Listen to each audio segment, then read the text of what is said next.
भिवानी में हरियाणा कर्मचारी महासंघ ने पुरानी पेंशन सहित अनेक मांगों को लेकर प्रदेश अध्यक्ष विश्वनाथ शर्मा की अध्यक्षता में स्थानीय हुड्डा पार्क से कृषि मंत्री जेपी दलाल के आवास तक विरोध प्रदर्शन किया और अपनी मांगों को लेकर एक ज्ञापन सौंपा। इस दौरान कर्मचारी महासंघ ने सरकार के खिलाफ जमकर नारेबाजी की। पुरानी पेंशन योजना की बहाली, कच्चे कर्मचारियों को पक्का करना, रिक्त पदों को भरने सहित अन्य मांगों को लेकर संघर्षरत कर्मचारी अब निर्णायक आंदोलन करेंगे। इसी कड़ी में कर्मचारी महासंघ के बैनर तले आज कर्मचारी हुड्डा पार्क में इकट्ठे हुए और मांगों का ज्ञापन कृषि मंत्री के नाम सौंपा। इस मौके पर कर्मचारियों के प्रधान का कहना था कि वर्तमान सरकार लगातार कर्मचारी विरोधी नीतियां लागू कर रही है, जिसको लेकर प्रदेश के कर्मचारियों में काफी रोष है। उन्होंने कहा कि चुनाव का अंतिम वर्ष रह चुका है, अब कर्मचारी आर पार की लड़ाई के मूड में है। प्रदेश प्रवक्ता जयवीर नफरिया, हरियाणा कर्मचारी महासंघ। आज का हमारा प्रोग्राम मंत्रियों को ज्ञापन देने की कड़ी में अगला कार्यक्रम है ये हमारा। पहले भी हम कई मंत्रियों को ज्ञापन दे चुके हैं और उसी कड़ी में आज प्रदेश के कृषि मंत्री जेपी दलाल को ज्ञापन देंगे। और फिर भी अगर ये सरकार नहीं चाहती तो आगे का आंदोलन और भी तीखा होगा। और वैसे हम राजनीतिक रूप से सभी पार्टियां हमारे लिए समान हैं, लेकिन भविष्य में हरियाणा में सरकार वही पार्टी बनाएगी जो ओपीएस को बहाल करेगी। महासंघ की केंद्रीय कार्यकारिणी के आह्वान पर आज हम लोग यहाँ के मंत्री श्री जेपी दलाल जी को ज्ञापन सौंपने के लिए आए हैं। हमारा हरियाणा कर्मचारी महासंघ का 5 सूत्रीय मांग पत्र है, जिसमें प्रमुखता के साथ प्रदेश में जो पुरानी पेंशन है उसको बहाल करना, साथ ही साथ जो सरकार ने ये हरियाणा कौशल रोजगार निगम बनाया है, हम डिमांड करते हैं कि इसको बंद किया जाए और साथ ही साथ जो कच्चे कर्मचारी हैं उनके लिए पॉलिसी बनाकर उनको पक्का करने का काम ये सरकार करे। इसके साथ जो निजीकरण है उस पर सरकार रोक लगाए, क्योंकि जिस प्रकार सरकार आज तेज गति से बढ़ रही है, ये निजीकरण आने वाले समय में हमारे रोजगार के लिए एक बहुत बड़ा संकट है। इस पर रोक लगाने का काम ये सरकार करे। इसके साथ हम चाहते हैं कि सरकार पूरे प्रदेश के तमाम कर्मचारियों को कैशलेस मेडिकल सुविधा देने का काम करे, ताकि जो कर्मचारी अपना कीमती समय है उसको अपने विभागों में लगाने का काम करे, ना कि जो मेडिकल की फैसिलिटी के लिए धक्के खाने में लगाए। इसके साथ जो एक्स ग्रेशिया की पॉलिसी हरियाणा सरकार ने बनाई है, हम सरकार से डिमांड करते हैं कि इस पॉलिसी में कई त्रुटियां हैं। जैसे एक आयु की सीमा रखी गई है कि शुरू के 5 वर्ष और लास्ट के 52 साल। तो हम सरकार से डिमांड करते हैं कि इस आयु की सीमा को हटाने का काम करें।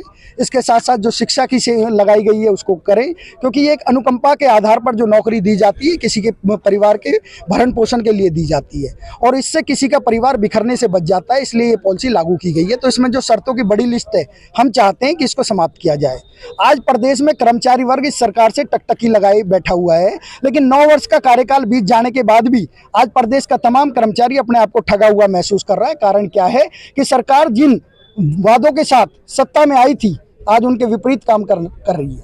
हमें उम्मीदें थी कि जिस दिन सत्ता में सरकार आएगी, प्रदेश के तमाम कच्चे कर्मचारियों को पहली कलम से जो वादा किया था पक्का करने का काम करेंगे, पुरानी पेंशन को लागू करने का काम करेंगे, साथ ही और जो कर्मचारियों के ज्वलंत मुद्दे हैं उन पर संज्ञान लेने का काम ये सरकार करेगी। लेकिन आज कर्मचारी हित की बात तो बहुत दूर की कौड़ी नजर आती है। सरकार ने कई ऐसी पॉलिसियां लागू कर दी, जिनमें से विशेष तौर पर मैं बात करना चाहता हूं ऑनलाइन ट्रांसफर पॉलिसी की, जिससे कर्मचारी वर्ग को सरकार ने तीतर बीतर करने का काम किया है।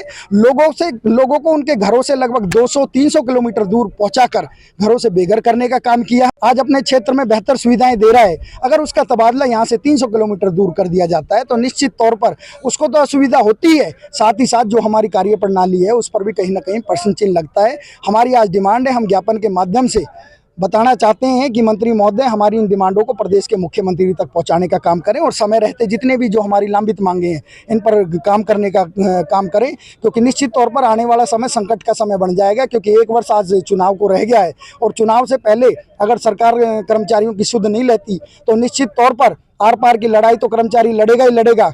ऐसा ना हो कि आने वाले समय में सरकार को अपनी कुर्सी भी गंवानी पड़ जाए। धन्यवाद आपका। मेरा नाम सुनील खटाना है, मैं प्रदेश महासचिव हरियाणा कर्मचारी महासंघ। हरियाणा कर्मचारी महासंघ एवं राष्ट्रीय उपाध्यक्ष अखिल भारतीय राज्य सरकारी कर्मचारी परिसंघ।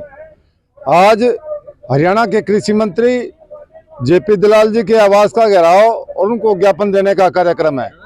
आपके माध्यम से हरियाणा सरकार से आज कोई अपील और दलील नहीं, साफ शब्दों में चेतावनी। हरियाणा कर्मचारी महासंघ लगातार आंदोलन पर है। पूर्व में 9 जनवरी को सभी उपायुक्त के माध्यम से मुख्यमंत्री हरियाणा के नाम ज्ञापन दिए गए, फिर मंडल स्तरीय कार्यक्रम किए गए और 15 मई को प्रदेश के गृह एवं स्वास्थ्य मंत्री अनिल विज को ज्ञापन दिया था। उसके बाद मंत्रियों के कार्यक्रम में आज का कार्यक्रम भिवानी का है। हम आपके माध्यम से कहना चाहते हैं कि हरियाणा कर्मचारी महासंघ को बुलाकर, यूनियन शिष्टमंडल को बुलाकर कर्मचारियों की ज्वलंत मांगों को, इन समस्याओं का समाधान करने का सरकार काम करे।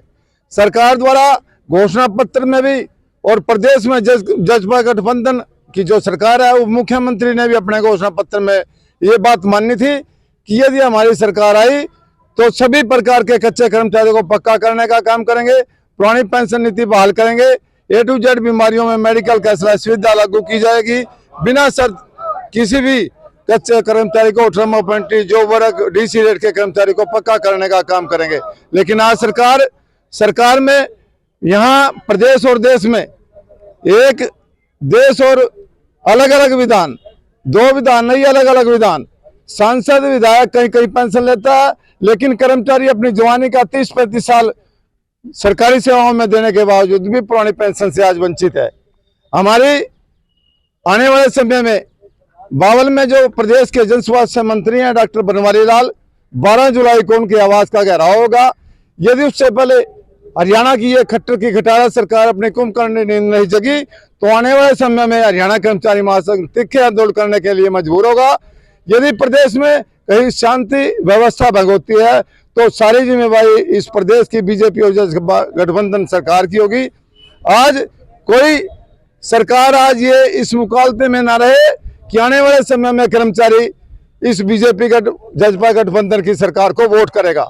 साफ शब्दों में कहना चाहते हैं कि जिस प्रकार से कर्नाटक में और हिमाचल में कर्मचारी ने डंके की चोट पर इस बीजेपी सरकार के खिलाफ वोट करने का काम किया, आने वाले समय में यदि कर्मचारियों की ज्वलंत मुद्दों को, कर्मचारियों की मांगों को धरातल पर लागू नहीं किया गया, शिष्टमंडल को बातचीत के लिए बुलाकर बातचीत नहीं की गई, तो आने वाले समय में भारतीय जनता पार्टी के खिलाफ हम वोट करने में भी कोई पीछे नहीं हटेंगे। धन्यवाद। दैनिक सवेरा के लिए भिवानी से अंकित ठाकुर की रिपोर्ट।